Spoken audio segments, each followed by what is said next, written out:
All right, Nuggets fans, welcome in to Pickaxe and Roll, brought to you by good friends here at Mile High Sports. I'm your host, Ryan Blackburn at NBA Blackburn on Twitter, part of the Mile High Sports Podcast Network, and I am here. I am ready to talk about expansion. One of the conversations, and something that I brought up in the last episode as well, when I was talking about the NBA in 5 years, the Denver Nuggets in 5 years, what was it going to look like? I kind of skipped over the NBA expansion piece of that just because like you never know exactly how this is going to go, but also I wanted to talk a little bit more about it right now. I want to talk about it for this episode, and I wanted to sort of address like what I think the NBA should do. They won't listen to me. This is probably not going to happen, but when you think about expansion and what it takes around the NBA, I'm not going to think about the barriers for why, like the reason why James Dolan is not willing to work with Adam Silver or other owners are not willing to split up their revenue checks or anything like that. I'm simply in this trying to think about what's best for the NBA, what's actually best for basketball and the NBA in general, and then how growth can continue to happen, things like that. What are things that will continue to help the NBA be better? What are things that are preventing the NBA from becoming what they can be? And I just wanted to share with you what I think the NBA should do from an expansion standpoint. There are three cities right now that have been thrown out there in terms of actual tangible options for the NBA. Two of them make sense to me, one of them doesn't. The one that doesn't is Mexico City, partially because like when you expand down into Mexico, it's not just about crossing a border, it's about like and all the logistics that come from that. It's a pretty far flight for a lot of teams. But it's the altitude, it's the elevation, it's even higher than Denver. I believe it's like 9,000 feet or 10,000 feet or somewhere up there in terms of where the elevation would be. So, pretty difficult from a physically playing perspective and would be a pretty significant home court advantage. Like, and I'm saying that as a fan of a team in the Mile High City. So, think about that, but double the advantage. There's some potential question marks when it comes to altitude in that location. Also, for a variety of other reasons, I think that it makes sense for the NBA to instead expand into Las Vegas and Seattle. The two destinations that I think have made the most sense for the NBA for a long time. I'm kind of surprised that this hasn't happened already or we haven't had actual tangible movement on that front. But I think that once LeBron James retires and gets his ownership stake and probably the gold, the Las Vegas gold, that's the name that I've given them. Or once the right buyer comes forth for Seattle or whoever, then I think you're going to see this go along pretty quickly because I'm sure the NBA, they've already thought through all of these things. So here's my plan in terms of how I would want the NBA to shift. Because when you add two teams in, there are a variety of factors that you have to address.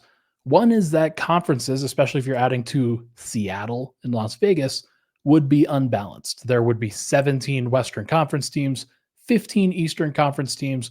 We are going to shift the Memphis Grizzlies over to the Eastern Conference. I think they are the team that makes the most sense. There's arguments for New Orleans, there's arguments for Minnesota. Ultimately, it's Memphis that goes east. They're already in Tennessee, so it does make sense as to why that should happen. But I think that's the direction they should go. And then you're starting to think, okay, how do divisions go at that point? You've got currently 6 divisions, 5 teams per division. Does that make sense when you're adding 2 other teams? There's no way to evenly divide that. I think that the NBA needs to realign things in a pretty significant way. I think that the best way for them to do that is to change the amount of teams that are in each division and also change the number of divisions. So, without further ado, if you look at the screen here, this is my expansion realignment plan. You've got 4 different divisions, basically dividing the conference into 2 separate entities. You've got the Pacific. You've got the Continental Division, which is where the Nuggets would be. You forego the Northwest, you forego the Southwest, and you instead make it a Continental Division. And then you've got the Northeast, which changes from the Central or the Southeast. And then you've got the Atlantic. There are some blending things that will happen with some of these teams, like Denver's Northwest Division. It gets butchered a little bit. It could have gotten even worse if I decided that Minnesota was the right team to send east. But instead, you have the two Pacific teams, or it's it's just Portland that goes over there, and Denver, Utah, OKC, and Minnesota, they join with 4 different Southwest teams, including 3 of the Texas teams. That just makes the most sense geographically to me. And when I was trying to play around with creating 4 separate divisions in the conference, I didn't like the idea that the 4 California teams had to stay in the same spot. Like, that doesn't make sense to me because the Pacific Division should feature Seattle, Portland, Golden State, and Sacramento. But it wouldn't. It would probably have Denver going to the Northwest Division or staying in the Northwest Division. It might even have OKC or Utah going to that Northwest Division, which just doesn't make sense geographically. So I think that this balances things at least a little bit. The Northeast and the Atlantic, of course, get a little bit jumbled up, but like that's just the way the cookie crumbles. Like Detroit is in the Northeast Division, but a team like Washington is in the Atlantic Division. A team like Cleveland is in the Atlantic, but a team like Detroit, like as I said, Philadelphia is in the Northeast Division. Geographically, it's pretty tough. I think you look at this and you're probably thinking, wow, the Atlantic Division is pretty weak. It's got Cleveland, Indiana, Memphis, Orlando, Washington, Charlotte, Atlanta, and Miami. It's a pretty weak division, I'm not going to lie, but the Eastern Conference is weak itself. So there was nothing that could really be done about that. Unfortunately, the Pacific Division, the Continental Division, those are pretty good. The Northeast Division gets Giannis and Milwaukee joining basically the old Atlantic Division. But it is what it is. I think that you have to make some sacrifices in something like this, but this makes scheduling so much easier. And so you might be asking, okay, Ryan, do you just want to do the schedule the same way? No, you can't do the schedule the same way because if you were to do the schedule effectively the same way, you would have the Nuggets play 84 games. The math on that works out to basically Continental Division or Denver's division, you'd play 4 games apiece. That is 28 games. The Pacific, if you're playing in conference games, then you're playing those each about 3 times. That's another 32 games. You add that up and that's 60. And then you try to play each of those other teams twice. It actually gets even worse than that. So I think that my math is probably wrong on what I just said. Oh, wait, yeah, no, it's the math is definitely wrong. If you're playing the conference game 3 times, then you're playing those teams a total of 24 games. But either way, like you're still playing too many games in that regard. But if you look on the screen now, this is what I have it as. Denver's new schedule. You take out the NBA Cup games. Those are a separate entity. What you do instead, you've got 4 games per divisional matchup, 3 games per conference matchup, and 1 game per non-conference matchup. It is time for the NBA to make conferences matter again, to put yourself into a position where you are just playing each of those other teams one time, trying to put yourself into those positions where you are like, I don't know, like it just doesn't feel right. Like I understand why Adam Silver and the NBA wants Nikola Jokic to go to Washington every single season. I understand why that happens.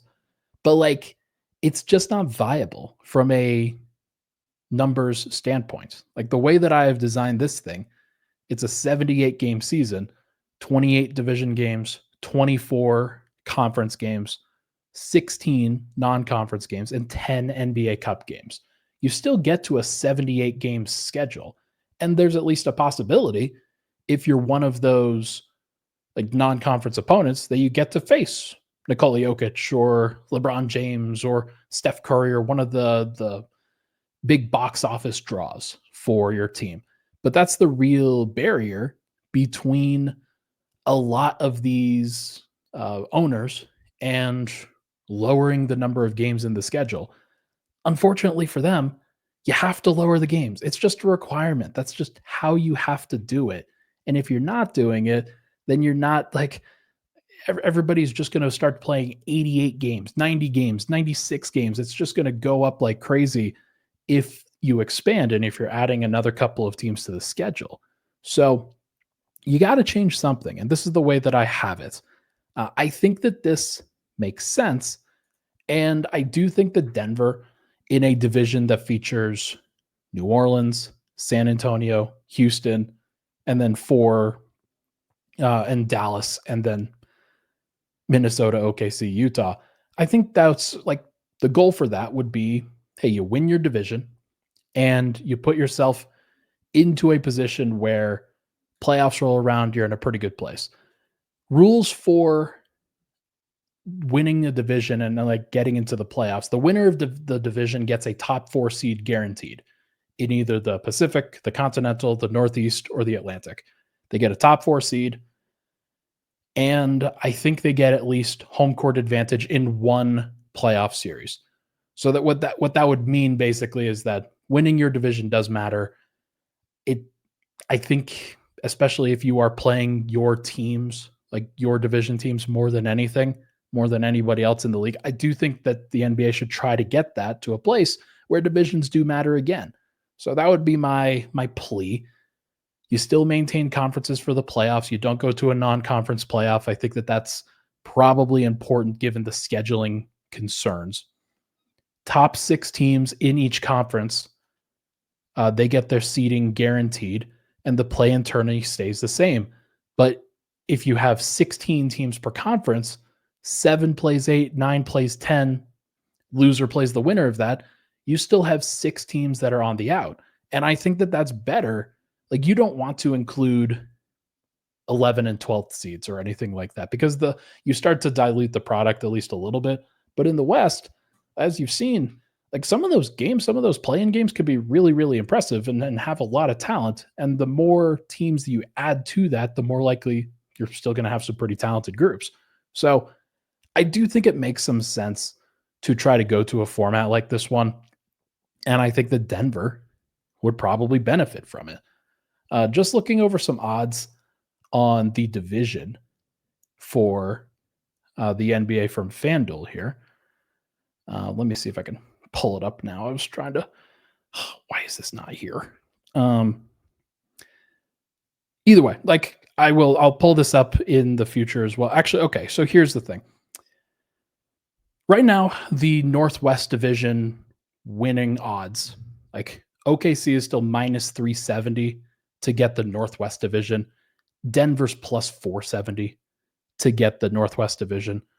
Minnesota's plus 1100.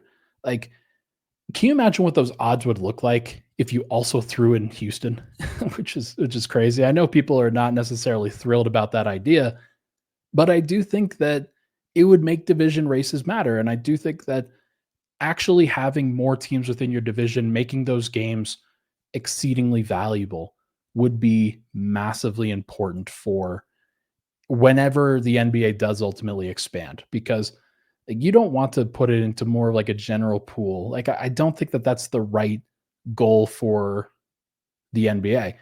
They should be trying, in my opinion, to make as many of those regular season games matter as possible. And the best way to do that is to really put an emphasis on specific games, whether that is the NBA Cup, and we'll talk about that in just a little bit, or if it's just regular division games. I do think that both of those would be valuable for the NBA, and I'm curious to see what you guys think of the comments. When we come back, we'll talk about the NBA Cup and who benefits the most from a change like this in the NBA. We'll be right back here on Pickaxe and Roll.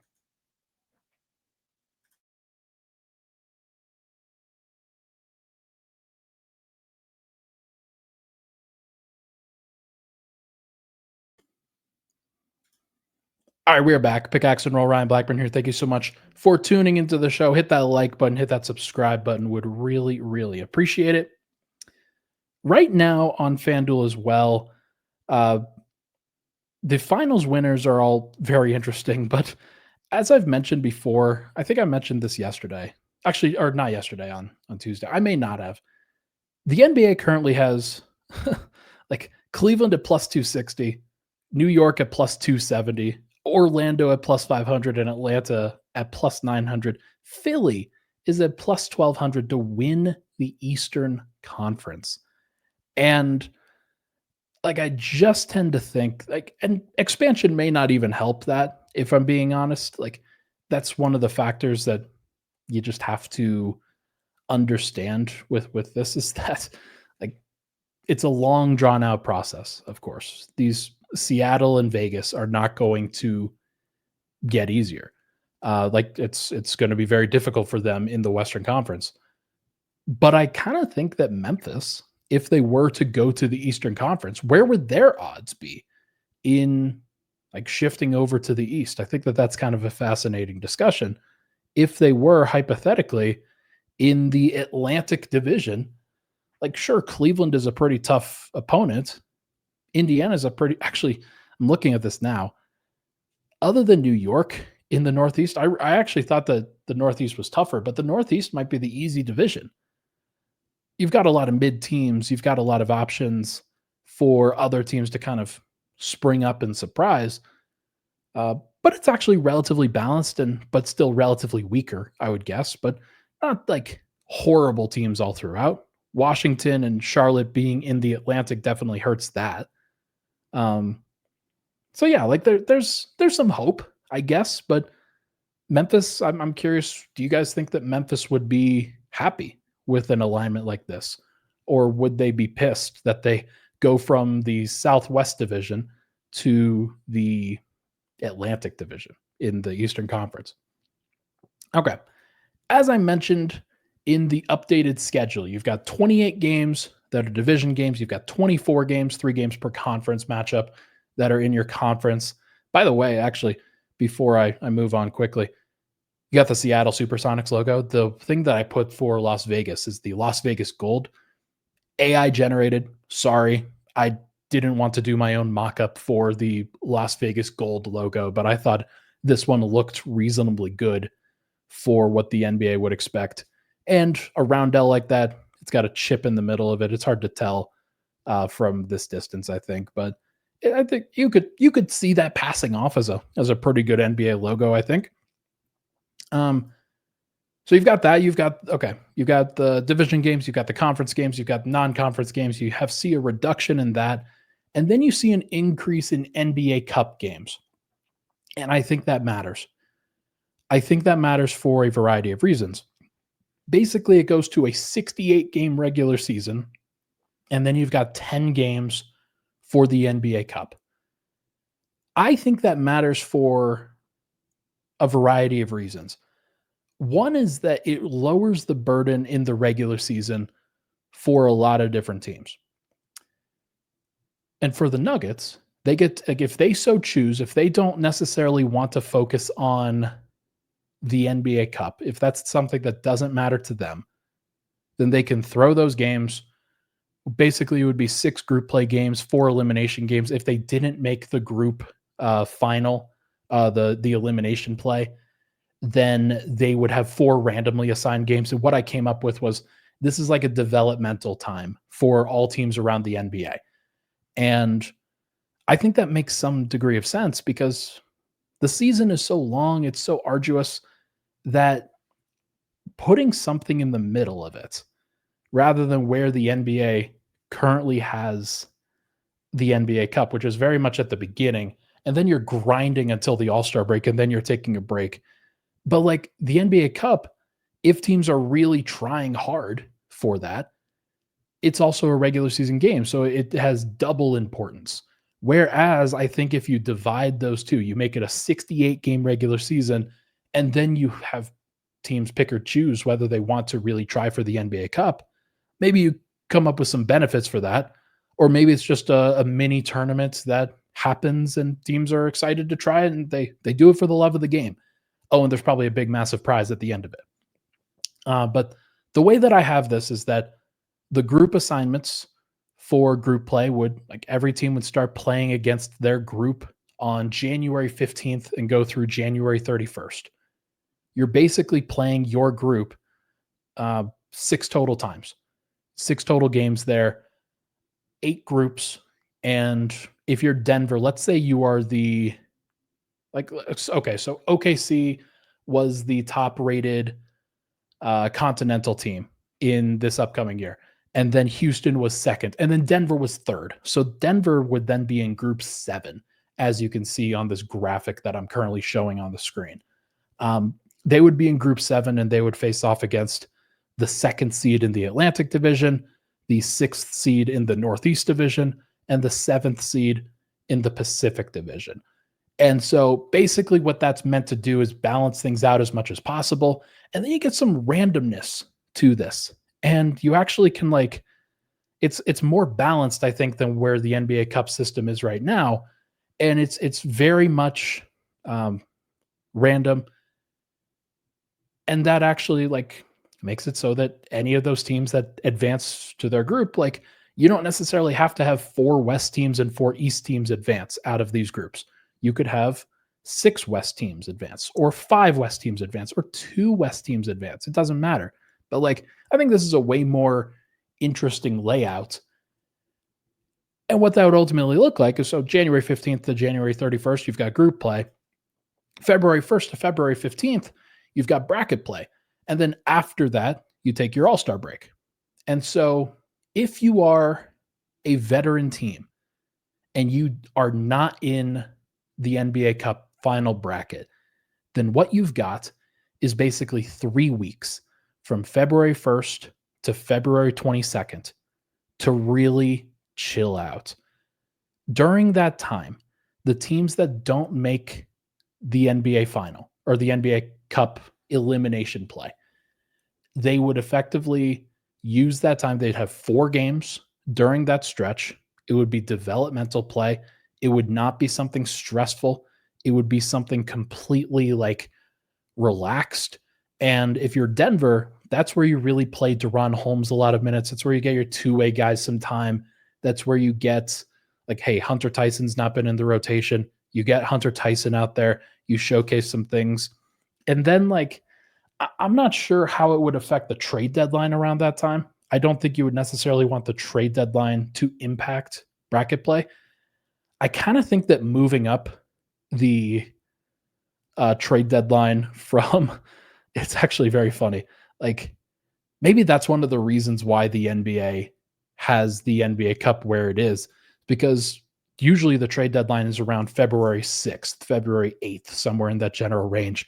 So having it in the midst of this would be tough. Maybe the goal should be to have it during the All-Star break or right at the end of the All-Star break.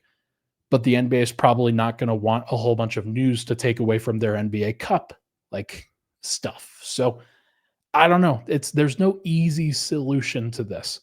But I do, like, maybe the goal is to have it December 15th to January 15th as opposed to January 15th to February 15th. But I just kind of like this as a way to divide the schedule a little bit better and to give some of these veteran teams that are really trying to go all out for an NBA title, you get this big break that you have.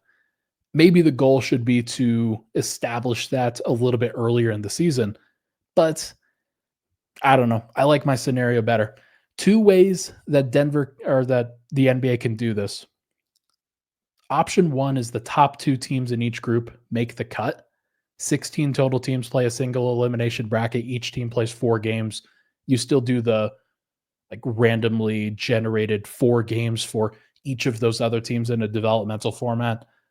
Option 2, though, is kind of where I was initially going with this. Only the top team makes each group. And then 8 top teams from the NBA's European League join in to form a 16-team bracket. And so you've got your Real Madrids, your Panathinaikos, if you'd like. You've got basically any power that, like, that Misko Raznatovic and LeBron James and Maverick Carter were having the meeting that they were about a European league.